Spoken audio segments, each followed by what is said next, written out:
Okay, so I'm going to talk a little bit about money. And in particular, I'm going to talk about the love of money. So you probably heard the quote, "The love of money is the root of all evil," right?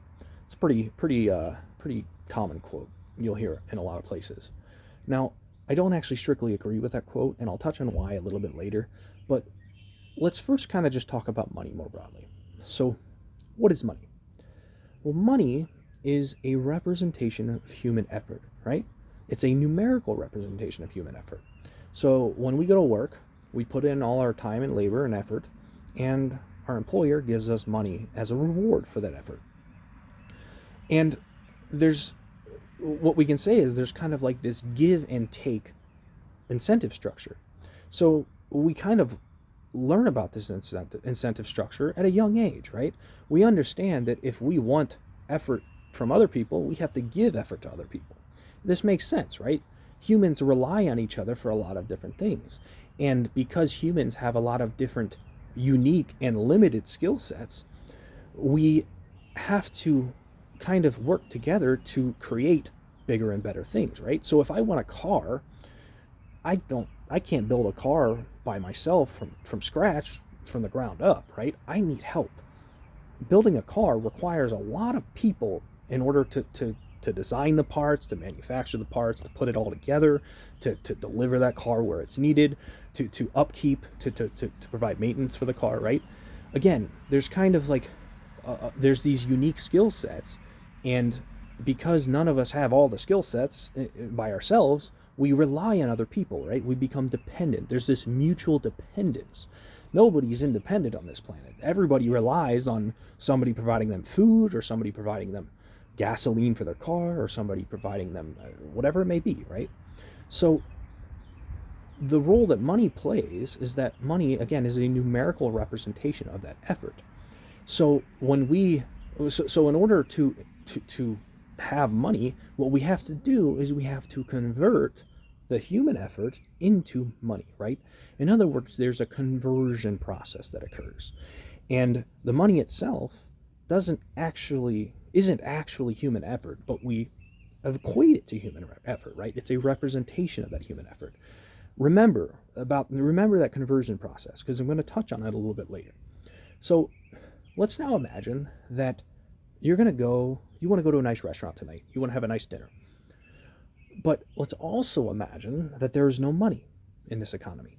So, in other words, you're going to go to a restaurant and you're going to have to convince the chef to cook you a meal. How are you going to convince that chef to cook you a meal? Well, you're going to have to incentivize that chef to cook you a meal. In other words, you're going to have to give something to that chef. But, again, there's no money in this economy. So, unless you have something, unless your unique skill set provides the chef with something that they happen to want at that particular time, then that chef is not going to be incentivized to cook you a meal, right? So this is where money becomes useful, okay? So let's now imagine that money does exist in this economy. I can go to work and provide whatever type of value I happen to have due to my particular skill set, and I can provide that value to the rest of the world as a collective, and then my employer rewards me with money, and then I can go spend that money at the restaurant. I can trade money, I can trade my human effort for the chef's meal, right? This makes sense, right? This is what money does. It enables convenient transactions. If two people can only have a transaction or make a transaction if they have something that if they can provide something that the other person wants. Otherwise, again, the chef's not going to be inclined or incentivized to make me a meal if I don't have anything they want. So again, money is convenient. Money is a universal store, a universal representation of human effort. So what the example I provided here is an example of direct reciprocity. So what direct reciprocity is an expectation of immediate return for the effort you put in, okay? So in other words, when that chef makes me a meal, I have to pay for the meal before I leave the restaurant. Otherwise, the cops get called because I dine and dashed, right? So direct reciprocity is when you expect immediate return for the effort that you put in, okay? So just wanted to get that out there, and I'll touch on that a little bit later too. So let's now imagine that a love of money develops, okay? So let's imagine that a certain, let's just mention a small percentage of the population develops a love of money. So previously, in that original incentive structure, we we gave effort to the world in order to receive effort, right? There was a give and take incentive structure there. But now, what happens when a love of money develops? Well, when a love of money develops, what happens is rather than giving effort to get effort, what you're going to do instead is you're going to be incentivized to gain control over the conversion process itself, the conversion process of human effort into money itself. And then you're also going to try to gain control over the allocation process of money, right? So instead of giving effort to get effort, now the love of money has incentivized you to gain control of the conversion process. This fundamentally corrupts the original incentive structure. So if 90% of the population is giving effort to get effort, and 10% of the population is simply gaining control over the conversion process and the allocation of money rather than giving effort, then what they're going to do is they're going to tip the scales in their favor. And in effect, they're going to steal the other effort that people are giving for themselves, for their own benefit. This creates an imbalance in that original incentive structure, and there's no longer enough reward for the effort that you're putting in, right? For that 90% of the population. This is a problem because the original incentive structure relied on that balance. If you're giving effort, you're not getting enough reward back, you're no longer going to be incentivized to give effort. And just like that, all of a sudden, humanity is no longer incentivized to help each other. It's a big problem, right? It's a structural, systematic problem. The love of money corrupts the incentive structure that was inherent to human relationships. So what this does is it creates hierarchies. It creates two classes of people. It creates people who are working for a living, and it creates people who are literally just controlling the allocation and the conversion process of money, of human effort into money. This is not sustainable. It will collapse an economy in short order. And this is exactly what's happening today. We have stock markets whose entire logic of a stock market is to invest capital in a company and to then siphon profits from the actual people doing the labor. Now, that's not to say that you can't invest in a company and get a return of your investment. But we're giving people a return on investment. There's a big difference between those two things. A return of investment is to say that if you invest this amount of money in a company, you're going to get that money back in the future. But a return on investment implies you're getting that investment back in addition to additional profit. But that additional profit is coming from people who are working. It's not coming from the day traders, right? So the day trading class is effectively it's a parasite, right? Day traders are parasites on that original incentive structure, and it corrupts the entire thing and incentivizes people to stop providing value to people. When we stop providing value to other people, we're fucked as a species. We're going to become individualistic, hyper competitive, and that ultimately leads to war, right? That's what that leads to. And it also leads to things like depression and anxiety. The thing is like, even though the economy doesn't keep track of the imbalance that the love of money creates in that original incentive structure, your psyche keeps track of it, right? So what that means is you're going to get depressed if you're not getting the rewards that your body thinks you should be getting, that your body has been getting for millennia perhaps, right? Now, remember, I remember in the beginning when I said I don't actually agree that the love of money is the root of all evil. Here's why. There were people who were exploiting other people long before money ever existed. And the reason for that is because of scarcity, okay? A fear of scarcity encourages exploitation, okay?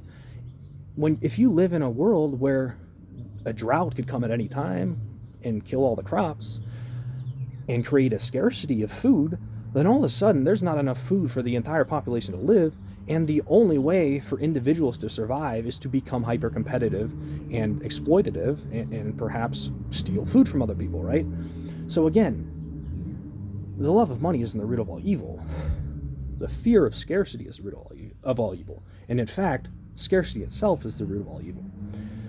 If there's not enough food to go around, again, somebody's going to win out, and somebody's going to steal that food from somebody else, and somebody else is going to starve, right? Somebody's going to starve, somebody's going to thrive. That's just how it works. But the unique opportunity we have today is that we have technology that can rid humanity of the scarcity. In other words, we have giant combine machines, farm combine machines, that can harvest food at rates you've never seen before. And in addition to that, you have, let's say the flood happens and kills all the crops in the United States.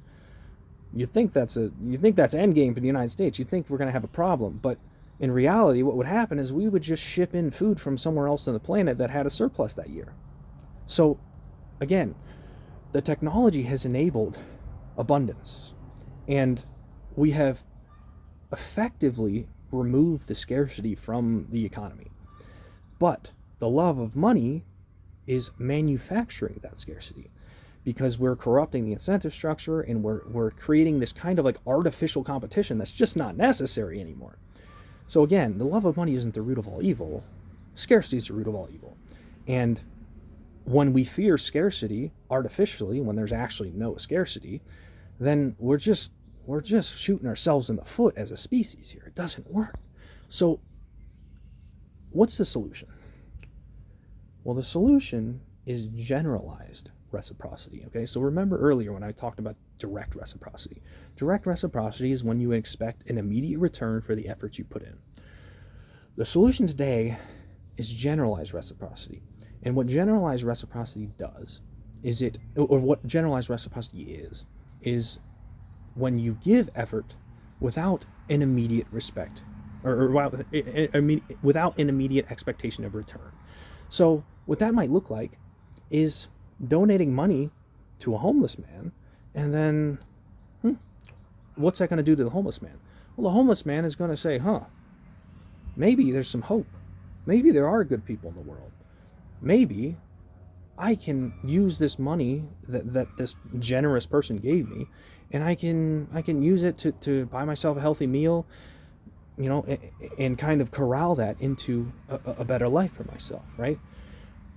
Again, what generalized reciprocity does is it gives people faith in abundance. And again, there's a lot of abundance, whether we want to perceive it or not. There's tons of abundance today due to that cumulative technology. So, in other words, all we have to do is be kind and generous. And let's say you don't have money to give to the homeless man. I don't have a ton of money. I'm not a rich person. Kindness is free, okay? My bank account of kindness is infinite, okay? That's kind of the point here. What we have to do is we have to give to the world so that it'll give back. And if we don't have stuff to give, we always have kindness to give. And all that means is we have to be nice to our fellow human being, right? Generalized reciprocity is kind of kin to unconditional love, right? It's when you give to the world without expectation of return, right? You give love even though you might not get that love immediately. But there's kind of like a collective accounting of karma here, positive and negative karma. So in humanity, I wouldn't really say that we have individual accounts of karma. So somebody can do a bunch of bad things and never get punished. But as a collective, if humanity does bad things to itself, humanity will pay for those bad things. And the opposite is also true. If humanity does good things for itself, it will receive a reward for that in the future by delivering more good things to itself, right? So all you have to do is be kind, okay? Conditional love can work, but if a love of money develops, conditional love cannot work, okay? So one little bit here. What we really need is we need communism, but not the capital C communism, okay? What we don't need is a centralized government that owns the means of production and distributes it according to the authoritarian desires of a small percentage of the population. We don't need capital C communism. What we need is lowercase c communism. And what that is essentially libertarian socialism.